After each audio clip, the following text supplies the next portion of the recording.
మహాదేవ శ్రీమాత్రే నమః. Welcome to our channel. ఈ యొక్క శ్రావణ మాసంలో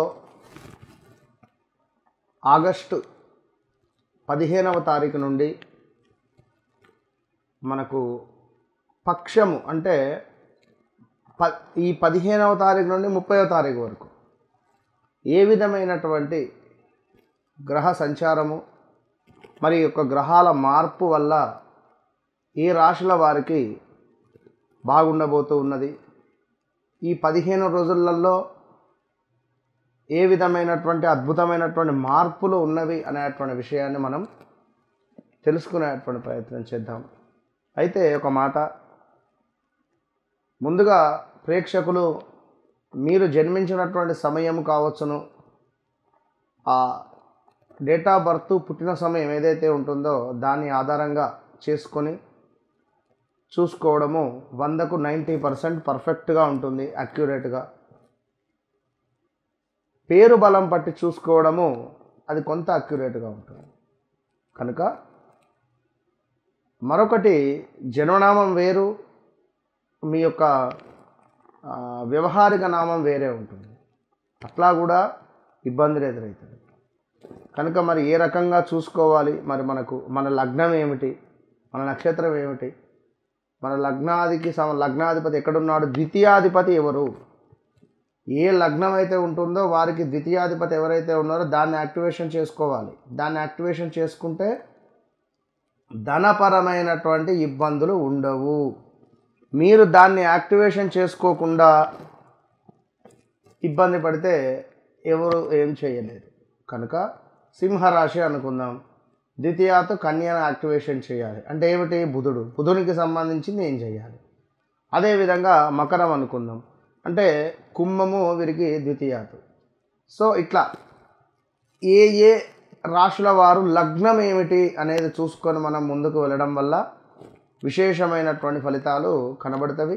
మరి ఈ 15 రోజులలో జరగబోయే మంచి చెడు మార్పుల గురించి తెలుసుకుందాం. సింహరాశిలో జన్మించినటువంటి వారు ఎవరైతే ఉన్నారో, మరి పూర్వ పాల్గొని నక్షత్రము, మక పుబ్బ పూర్వ పాల్గొని, ఉత్తర పాల్గొని అంటే 1వ పాదము. ఇక మరి ఈ ఎవరైతే సింహరాశి మామి మూమే అక్షరాలు టాటీటు అక్షరాలతో ఉండేటువంటి పేర్లు కానీ వారు కొంత జాగ్రత్త అని చెప్పవచ్చును.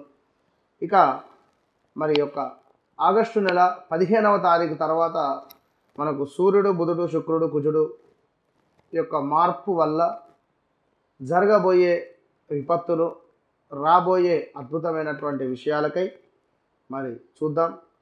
వృత్తి మరియు ఆరోగ్యము, అదేవిధంగా ఇంకా విద్య, ఆర్థికము, వ్యాపారము, ఇట్టి విషయాలు మరి మన కుటుంబంపై ఎలాంటి పరిణామాలు చూపెట్టబోతున్నాయి అనేటువంటి విషయాలను పూర్తిగా తెలుసుకుందాం. మరి ముందుగా వృత్తి ఉద్యోగానికి సంబంధించినటువంటి విషయముకై పై అధికారులు మరియు సహోద్యోగులతో సంబంధాలు దెబ్బతినకుండా జాగ్రత్త పడాలి. ఇది గమనించుకోండి. జీవితంలో తీవ్రమైనటువంటి ఒత్తిడి, పనిభారం ఉంటాయి. అసలు ఈ పని నేను చెయ్యొద్దు, నాకు చెయ్యబుద్ధి అవ్వటం లేదు, నేను అసలు చెయ్యను అనేటువంటి పరిస్థితిలో ప్రతిరోజు తెల్లారిందా ఈ పని నేను చెయ్యొద్దు అని అనుకుంటూనే పని చేస్తూ ఉంటాను. కనుక ఆ విధంగా అనుకోవద్దు. మనసులో ఏదైతే ఉందో దాన్ని తీసివేయండి. నేను చెయ్యను, నాకు వద్దు అనేటువంటి ఆలోచనను మీరు తీసివేసి తప్పకుండా మీరు ఈ యొక్క పనిని చేసుకోవాలి, గుర్తుంచుకోండి. ఇక అదేవిధంగా చూసుకున్నట్టయితే ఇంకా ఆర్థిక పరిస్థితి కావచ్చును, సహోద్యోగులతో అంటే మీ కొలీగ్స్తో కానీ పనిచేసే చోట కొంత సంబంధాలు దెబ్బతినేటువంటి పరిస్థితి ఉంటుంది, మాట పట్టింపులు వచ్చేటువంటి పరిస్థితి ఉంటుంది, మీపై తప్పుడు ప్రచారాలు జరిగేటువంటి అవకాశాలు కూడా ఉన్నాయి, జాగ్రత్త. అదేవిధంగా 17వ తారీఖు తర్వాత రాష్ట్రాధిపతి వ్యయంలో ఉండడం వల్ల ఆత్మవిశ్వాసం తగ్గుతుంది. అయితే ఆగస్టు 17 తర్వాత సూర్యుడు మీ రాశిలోకి ప్రవేశించడంతో మీ అధికారము, గౌరవము తిరిగి పెరుగుతాయి. అప్పటి వరకు వృత్తిలో నియంత్రణ సాధిస్తారు. 15వ తారీఖు ముందు వరకు కూడా అవమానాలు, అవరోధాలు కానీ కొంత ఆత్మవిశ్వాసం కానీ ఆత్మస్థైర్యం అనేటువంటిది ఉండదు. ఎప్పుడైతే ఈ యొక్క సూర్య భగవానుడు ఎంచక్క సింహరాశిలోకి ప్రవేశిస్తున్నాడో సూపర్గా అంటే సూపర్గా మీకు పరిస్థితి ఉండబోతుంది, గమనించుకోండి. ఇక ఆర్థిక పరిస్థితి, ఆర్థికంగా ఇది మిశ్రమ ఫలితాలను ఇచ్చేటువంటి నెల. ధన లాభాధిపతి బుధుడు నెలలో అధిక భాగం వ్యయస్థానంలో ఉండడం వల్ల ఊహించని ఖర్చులుంటాయి. నియంత్రణ కోల్పోయి అప్పులు చేయవలసి రావచ్చు. అయితే రెండు గొప్ప శుభగ్రహాలైనటువంటి కుజుడు ధనస్థానంలో మరియు గురుడు లాభస్థానంలో ఉండడం వల్ల ఎంతటి కష్టం వచ్చినా ఏదో ఒక మార్గంలో ధనం చేతికి అందేటువంటి పరిస్థితి ఉంది. అవసరాలు తీరుతాయి. ఏదో గట్టిగా ఫంక్షన్ చేయాలి, సంకల్పించుకొని పని అయిపోతుంది. గట్టిగా ఒక గృహం నిర్మించాలి, సంకల్పించుకొని పని అయిపోతుంది. కనుక ఇది గమనించుకోండి. ఇక అదేవిధంగా చూసుకున్నట్టయితే కుటుంబ ఫ్యామిలీ లైఫ్, ఈ 15 రోజులు 16 రోజులు ఫ్యామిలీ లైఫ్ చూసుకుందాం. కుటుంబంలో శాంతిని కాపాడుకోవడానికి చాలా ఓర్పు అవసరం. ఎందుకంటే 7వ ఇంట్లో రాహువు, 8వ ఇంట్లో శని ఉండడం వల్ల జీవిత భాగస్వామితో సంబంధాలలో సమస్యలు రావచ్చును. పార్ట్నర్షిప్లో విభేదాలు ఏర్పడచ్చును. అదేవిధంగా మీ పార్ట్నర్షిప్ కావచ్చును, మీ భార్య భర్తలలో ఎవరికైనా ఆరోగ్యం పట్ల శ్రద్ధ వహించాలి. అయితే లాభస్థానంలో ఉన్న గురుడి దృష్టి 7వ ఇంటిపై పడడం వల్ల మీ భాగస్వామి నుండి మీకు మద్దతు లభిస్తుంది. మీరు పెద్ద సమస్యలు రాకుండా కాపాడుతుంది. మీకు ఏమైనా పెద్ద సమస్యలు అనేటువంటివి రాకుండా మనకు ఆ యొక్క గురుడు కాపాడుతున్నాడు. కుటుంబ పెద్దల ఆరోగ్య విషయంలో జాగ్రత్త అవసరము అని చెప్పడం జరుగుతూ ఉంటుంది. సో తల్లిది తండ్రిది ఆరోగ్యం చాలా జాగ్రత్త. అదేవిధంగా మరి ఆరోగ్యానికి సంబంధించినటువంటి విషయంలో ఈ యొక్క మనకు సింహరాశి వారికి సంబంధించి ప్రధాన ఆందోళనగా ఉంటుంది. ఆరోగ్యం విషయంలో ఈ నెలలో ఈ 15-16 రోజులు కూడా ఏదో ఒక ఆందోళన అయితే కనబడుతుంది. మరి అష్టమ శని జన్మకేతువు ప్రభావం వల్ల శారీరక శక్తి అనేటువంటి తగ్గి మానసిక అలసట పెరగబోతున్నది, గమనించుకోండి. అదేవిధంగా జీర్ణ వ్యవస్థ మరియు గుండె మరియు ఎముకలకు సంబంధించినటువంటి సమస్యలు తలెత్తబోతున్నాయి. మామూలుగా జారి పడితేనే కాలు బొక్క విరగడము, తొంటి విరగడము, జబ్బ విరగడము జరగడము ఏదో ఒకటి జరిగేటువంటి పరిస్థితులు ఉన్నాయి. కండరాలకు సంబంధించింది అంటే బోన్ రిలేటెడ్ చాలా జాగ్రత్తగా ఉండాలి అని చెప్పడం జరుగుతుంది. ఎముకలకు సంబంధించి అప్రమత్తంగా ఉండాలి. ఆగస్టు 17 దాటింది అనుకోండి, సూర్యుడు కేతువుతో కలవడం వల్ల వేడి సంబంధిత వ్యాధులు జ్వరాలు వచ్చేటువంటి అవకాశము ఉంది.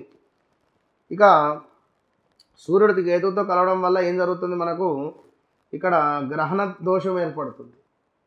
కనుక ఈ రాబోయే 40-41 రోజులు చాలా జాగ్రత్తగా ఉండాలి. గ్రహణ దోషము, మరి పరిశుభ్రమైన ఆహారం, నీరు తీసుకోవడం చాలా ముఖ్యం. నీటిని వేడి చేసుకొని స్వీకరించండి ప్రతిరోజు, మంచి ఫలితాలు ఉండబోతున్నాయి. ఇక వ్యాపారం, బిజినెస్, వ్యాపారస్తులకు చాలా జాగ్రత్తగా ఉండాల్సినటువంటి సమయం. 7వ స్థానంలో ఉండేటువంటి రాహువు భాగస్వాములతో విభేదాలు, మన ఏదో అక్కడ లేనిది ఉన్నది అనేటువంటి విధంగా మనల్ని నమ్మించడం కానీ, లేదా ఏదో మభ్యపెట్టడం కానీ, మనల్ని అమౌంట్ ఇన్వెస్ట్మెంట్ వైపుగా తీసుకెళ్లడం కానీ, ఇలాంటివి ఎన్నో జరుగుతాయి. తొందరపాటు నిర్ణయాలు అనేటువంటివి పనికిరావు. కొత్త పెట్టుబడులు ఇప్పుడు తగదు. నష్టాలను సూచించేటువంటి పరిస్థితి ఉంది. ఈ టైంలో ఆర్థిక లావాదేవీలలో పారదర్శకంగా ఉండాలి. గురుడి అనుకూలత వల్ల వ్యాపారంలో పెద్ద నష్టాలు రాకుండా మాత్రం ఉంటాయి. ఇది మాత్రం తెలుసుకోండి. ఇక స్టూడెంట్స్, విద్యార్థులకు సంబంధించి కొంత గందరగోళ సమయము అని చెప్పడం జరుగుతుంది. ఎందుకంటే జన్మలో కేతు ఉండడం వల్ల ఏకాగ్రత భంగం కలుగుతుంది. ఇది చూడగానే ఆ పుస్తకము తెలుసులే, వచ్చులే, ఏమున్నదిలే అని అనిపిస్తుంది. అక్కడికి ఎగ్జామ్ దగ్గర వెళ్ళిన తర్వాత కొంత ఇబ్బందులు ఉంటాయి. చదువుపై మనస్సు నిలపడం కష్టమవుతుంది. అయితే పంచమాధిపతి గురుడు మరి లాభస్థానంలో ఉండడం వల్ల గొప్ప వరము అని చెప్పుకోవచ్చును. కష్టపడి పట్టుదలతో ఏమైనా ఎగ్జామ్స్ కానీ ఏమైనా ప్రయత్నిస్తే మాత్రం ఆశించినటువంటి ఫలితాలు సాధించగలరు. కోపాన్ని, మొండితనాన్ని తగ్గించుకోవడం వల్ల వీరు అత్యంత అద్భుతమైనటువంటి స్థానానికి వెళ్ళబోతారు. వీరి లైఫ్ మొత్తం మీద ఓపిక చాలా అవసరము సింహరాశి వారికి అనేటువంటిది గమనించుకోండి. మరి సలహాలు కావచ్చును, పరిహారాలు కావచ్చును. ప్రతి శనివారం హనుమాన్ చాలీస పఠించడము, అదేవిధంగా పేదలకు కొంత నువ్వులకు సంబంధించినటువంటి లడ్డూలను పంచిపెట్టడము, అదేవిధంగా నూనెను దానం చేయడం, అంటే వంట నూనె అయినా పర్వాలేదు. అదేవిధంగా ప్రతిరోజు గణపతిని ఆరాధించడము, ఓం గం గణపతయే నమః అనేటువంటి మంత్రాన్ని చదువుకోవడం వీరికి ఎంత అవసరము. దీంతో పాటుగా సూర్యునికి నమస్కారాలు, కుదిరితే గాయత్రి మంత్రాన్ని చదువుకోండి, సూర్యునికి అర్ఘ్యం విడిచిపెట్టండి. ఇవన్నీ చేయడం ద్వారా మనకు ఈ 15-16 రోజులలో కొంత అనుకూలమైనటువంటి వాతావరణం కనబడుతుంది. All the best.